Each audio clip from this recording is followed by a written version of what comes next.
తెలంగాణ ఉద్యమ సమయంలో కొందరు నేతలు తమ ఆలోచనకు తగ్గట్టుగా తెలంగాణ తల్లి విగ్రహాన్ని రూపొందించారన్నారు సీఎం రేవంత్. తెలంగాణ తల్లి విషయంలో తమపై వచ్చే ఆరోపణలను పట్టించుకోనన్నారు. అయితే ఆయనకి కౌంటర్ ఇచ్చారు బీఆర్ఎస్ వర్కింగ్ ప్రెసిడెంట్ కేటీఆర్.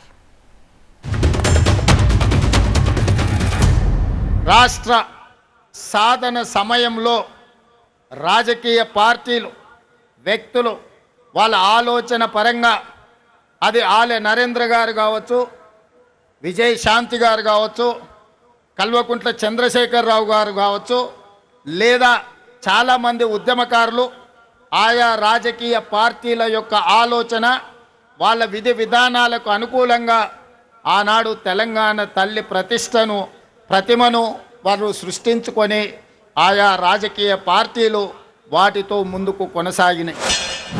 ఆనాడు స్వాతంత్ర పోరాటంలో భారత మాత ఎట్లయితే పుట్టిందో, భారత మాత ఎట్లయితే జనించిందో, అట్లనే పాల సముద్రం చిలికినప్పుడు లక్ష్మీదేవి ఎట్లయితే ఆవిర్భవించిందో, ఉద్యమ కడలి మదనంలో తెలంగాణ తల్లి ఉద్భవించింది.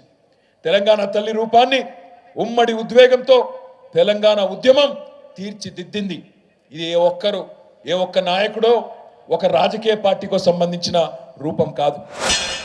ముఖ్యమంత్రి గారు ఈరోజు ఈ కళాకారుడు తీర్చిదిద్దిన తెలంగాణ తల్లి మన గుండెల్లో ఉండే మన కన్న తల్లి ప్రతిరూపంగా ఈరోజు ఉన్నది. అద్భుతంగా ఉన్నది. మీరు ఆలోచన చేయకండి. కొన్ని రాజకీయ పార్టీలు వాళ్ళ ఆలోచనకు అనుకూలంగానో లేకపోతే వాళ్ళ పార్టీ విధానాలకు అనుకూలంగానో మాట్లాడతారు.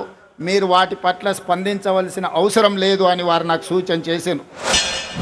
ఇవాళ మీరేదైతే కాంగ్రెస్ తల్లిని పెట్టి తెలంగాణ తల్లి అని నమ్మబలుకుతున్నారో, ఏ కాంగ్రెస్ తల్లి అయితే భస్మాసుర హస్తం చూపుతూ అభయహస్తం అని చెప్పి మోసం చేసే ప్రయత్నం చేస్తున్నదో, ఏ కాంగ్రెస్ తల్లి అయితే అరిచేతిలో వైకుంఠం చూపెట్టి 6 గ్యారంటీలని 420 హామీలు ఇచ్చి తెలంగాణ ప్రజల్ని మోసం చేసి ఇవాళ సంవత్సరం తర్వాత క్షోభపడేటట్టు చేస్తున్నదో, ఆ కాంగ్రెస్ తల్లిని కూడా సకల మర్యాదలతో మీ గాంధీ భవన్కే పంపించడం ఖాయం ఖాయం ఖాయం.